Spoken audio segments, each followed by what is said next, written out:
திராவிட இயக்கத்தின் இன்றைய இளம் தலைமுறையின் எழுச்சி குரல் திமுக இளைஞரணி செயலாளர் தமிழ்நாடு துணை முதலமைச்சர் மாண்புமிகு உதயநிதி ஸ்டாலின் அவர்களுக்கு 48வது பிறந்த நாள்.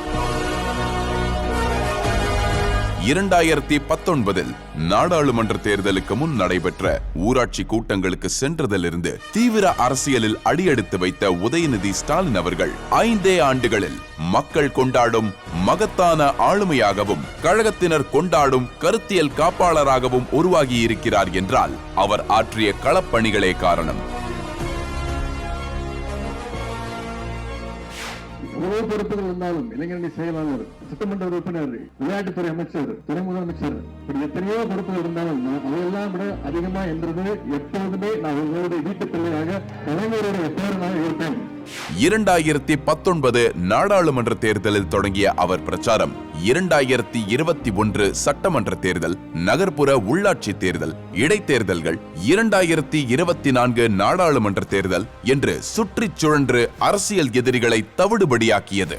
ஒற்றை செங்கல், 29 பைசா, நீட் எதிர்ப்பில் முட்டை என்று அவர் ஏந்திய அத்தனையும் தமிழின பகைவர்களை அலற வைக்கும் அக்கினி ஆயுதங்கள். எந்த சின்னத்தில் வாக்களிக்க போறீங்க?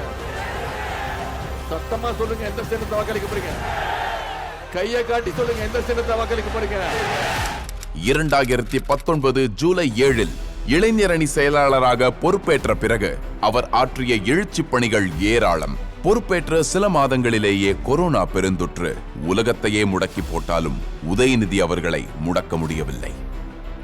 உதயநிதி ஸ்டாலின் அவர்களின் கட்டளைகளை ஏற்று நீர்நிலைகளை தூர்வாறுதல் போன்ற அரசியலுக்கு அப்பாற்பட்ட பணிகளிலும் இளைஞர் அணியினர் உற்சாகத்துடன் ஈடுபட்டார்கள் என்றால் இளைஞரணி செயலாளர் மீது அவர்கள் வைத்திருக்கும் இமாலய நம்பிக்கையே காரணம். பகுத்தறிவு, சுயமரியாதை, சமத்துவம், சமூக நீதி, மாநில உரிமைகள், மொழிப்பற்று என்று திராவிட இயக்கத்தின் கொள்கைகளை இன்றைய தலைமுறையிடம் எடுத்துச் செல்ல அவர் எடுத்த முயற்சிகள் ஏராளம்.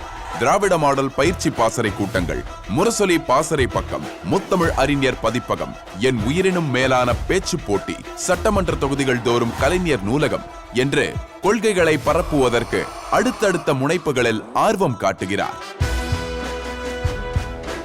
அதே நேரம் இல்லம் தோறும் இளைஞர் அணி திட்டத்தின் மூலம் லட்சக்கணக்கான இளைஞர்களை உறுப்பினர்கள் ஆக்குவது என்று கழகத்தின் கட்டமைப்பை வலுப்படுத்துவதிலும் முன்னேற்கிறார்.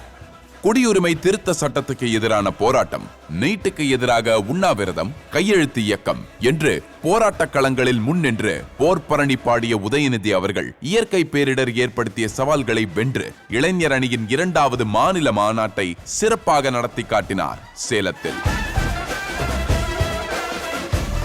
இளைஞர் அணி செயலாளராக எழுச்சி பணியாற்றும் உதயநிதி மக்கள் பிரதிநிதியாகவும் மகத்தான சாதனைகளை நிகழ்த்தி காட்டுகிறார். 2021 சட்டமன்ற தேர்தலில் பெருவாரியான வாக்குகள் வித்தியாசத்தில் வெற்றி பெற்றவர் இப்போது சேப்பாக்கத்தின் செல்ல பிள்ளையாக திகழ்கிறார். தொகுதியின் மூலை முடுக்கெல்லாம் சுற்றித் திரிந்து மக்களின் குறைகளை ஆராய்ந்து தீர்வு கண்டார்.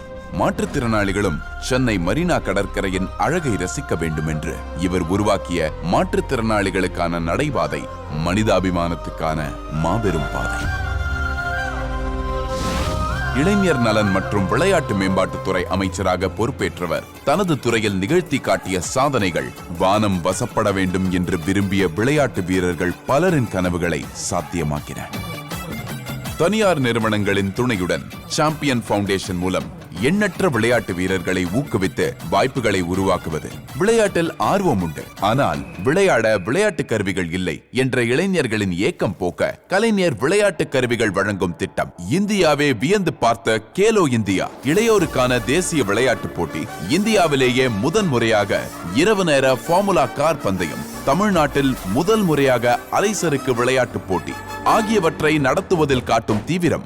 சென்னையை போலவே கோவையிலும் பிரம்மாண்ட கிரிக்கெட் ஸ்டேடியம், சட்டமன்ற தொகுதிகள் தோறும் மினி ஸ்டேடியங்கள் எனும் அறிவிப்பு, மாற்றுத்திறனாளி விளையாட்டு வீரர்களை ஊக்குவித்து சர்வதேச பாரா ஒலிம்பிக் போட்டிகளில் பங்கேற்க வைத்து பதக்கங்கள் குவித்தது என்று விளையாட்டுத் துறையில் தமிழ்நாட்டை முதன்மை மாநிலமாக முந்தச் செய்திருக்கிறார்.